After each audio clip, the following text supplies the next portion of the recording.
Welcome back to the channel. Welcome back to Hawkeye Garage. I'm Joe. Today, 4Runner again, yes, in the garage, where we are going to be doing a tiny little modification that might make a big difference. Stay tuned. What I'm talking about is replacing your charging system fuse with this little General Motors mini diode fuse. A lot of guys out there in the overlanding camping arena will go to AGM batteries like I have, and I have because we do use a refrigerator quite a bit in the car in the warm months, even just in and around out of town, picking up groceries, going to friends' houses, cookouts, stuff like that. And there is a debate on the internets about do you need to uprate your charging system in order to maintain an AGM battery? Now, for every comment and link that you guys put down below for one side, there's going to be one for the other. Trust me, I've done the research, I've looked into it. But that being said, this will kind of take care of that if it is an issue. And what I'm talking about is by replacing your 7.5 amp fuse for your charging system in your 4th gen. And this may cross over to Tacomas and 5th gens and 3rd gens and all kinds of stuff. I don't know. I'm fairly certain it does. If you have something besides a 4th gen, that's up to you to check out. By pulling that 7.5 amp fuse out of your fuse box and replacing it with this General Motors diode, which I will put part number somewhere, probably down below, you can increase the charging output of your alternator by approximately ½ volt. So I think what we're going to do is take the camera over here to the fuse box with my multimeter. We're going to turn the car on, fight the noise in the microphone, and do a little testing to show you guys what exactly is going on. To start out with, we're in the fuse box underneath the hood. Here's the battery, here's the fuse box. Here is a 7.5 amp fuse for your charging system. Now, everything that I read says that it doesn't put out. It's 7.5 amps, it's way less. I don't have an amp meter or any way to check that. I'm kind of curious on that. And maybe I'll figure out how to do that in the future. But anyway, with that fuse in there, we're going to go ahead and crank the car up, and we are going to hit the battery with the multimeter here to see how many volts we are putting out. See if I can get, there you go. You guys got that angle there. We're going to start it up. It's going to be a little noisy from the fan and the motor, but bear with me for a minute. Multimeter to DC volts to the 20 or just the 2 digits. Red to positive, black to negative, and we're at about 13.8. You could read up to as much as 14.4, 14.5. I think my alternator might be getting just a tad weak. Might be my battery cables or my battery cable ends getting a little corroded with old age, and I think I'm going to be replacing those, try and get a little bit more juice out of them. So let's go ahead and turn the car off, pull the factory fuse, and put that diode in there. Here is the diode. It is almost exactly the same size as a mini fuse. You can see there's like a little offset shoulder on each side.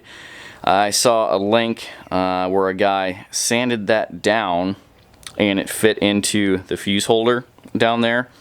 I did that first and I ended up with this, and it's going to be kind of hard for you guys to see even with manual focus, but after I sanded it down enough to fit in there, it exposed some of the inner workings all the way around of the diode. And for testing purposes, I did put it in there just to see if it worked, and it did, but I did not like that. So what I ended up doing was I got one of these. This is a fuse jumper. It's a fusible link. Actually, you've seen I've got one going in there for my grill lights.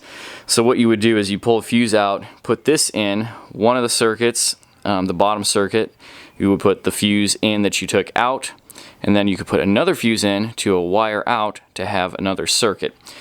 So because this fits in there quite nicely, I can put the fuse or the diode in there, and actually it does make a difference which direction it goes in for the juice coming out of it. It'll go in there like this, so that the part that looks more like an arrow points towards the back of the vehicle for 4th gen. And then I just cut the wire off, put some heat shrink on there, and sealed it up well, and that actually fits down in there very nicely. Just like that. There it is.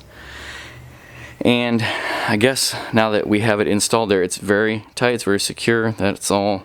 There's no fuses underneath there that it covers up, and I left that top one blank. Actually, you could even stick maybe an extra fuse in there because it's not going to matter as just a placeholder, an extra. Maybe I'll stick another one of those diodes in there so that I have one on hand. By the way, besides the part number, don't buy one of these off the internet or from your GM dealer.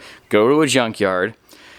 I couldn't tell you what they're for. I think it's part of the AC system, but I'm not 100% sure. I can't tell you which vehicles they are in, other than it seemed to me it was mid to late 90s and early mid 2000s GM cars with the fuse box under the hood.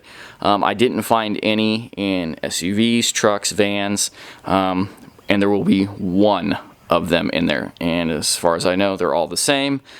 So you grab a handful of those and make sure it's in the correct way, at least for the 4Runner, and you should be good to go. So let's fire it back up, check the old multimeter, and I'll show you guys what we have now. And right now 14.4, so we've gained what, 0.6, 0.5, 0.6 of a volt. And I think if this all was tip-top condition, newer alternator, newer battery cables, clean grounds, which I need to go around and check all that stuff, we should be upwards of 14.9 volts coming through the charging system. Brought you around to the back real quick to my, this is the trunk where I plug my fridge in. Then I have a voltmeter dual USB that I have wired directly to the battery, which I'll link those videos down below, and you can see I've got 14.4 volts back here while the car is running. There we have it. Pretty simple, easy little mod. Now obviously that extra 0.5, 0.6 volts is not going to make any difference as far as harming the charging system, especially on my 4Runner, since it's putting out what it probably should have been putting out if it was all running at tip-top shape. And also if it will put out that 14.9, it's not gonna hurt anything. Find me in the comments down below. Anyway, I am curious on what the amperage goes out. Actually, I have a USB, or not a USB, a code reader that I can plug in. It has all the Toyota PIDs. I bet I can read amps for the charging system. Might have to find that out, check back later in a later episode for that info. Anyway, that should, like I said, help my charging system stay healthy, keep that battery healthy, and of course help my fridge run in the hot months coming up. So that pretty much wraps the video up. Short and sweet. I've got some more short and sweet videos coming, and then probably a couple big project videos coming for the 4Runner. Excited about that. Not excited about the amount of work that I'm going to be doing, but the final product should be pretty awesome. If you haven't already, subscribe to the channel. I really appreciate that. Give the video a thumbs up if it's a tip that you're gonna use on your Toyota, and click the little bell for the notification so that you'll see when I upload a video on Sunday, because it's never at the same time. Life happens. Also follow the links down below over to Instagram and Facebook, always posting more over there. You can email me, hawkeyeskunkworks@gmail.com, if you have any more in-depth questions or advice. We can talk. I talk to you guys all the time through email and in the comments, obviously. So until next time, we're going to shed a little bit more light on the situation. Thank you for watching. Take care. Goodbye.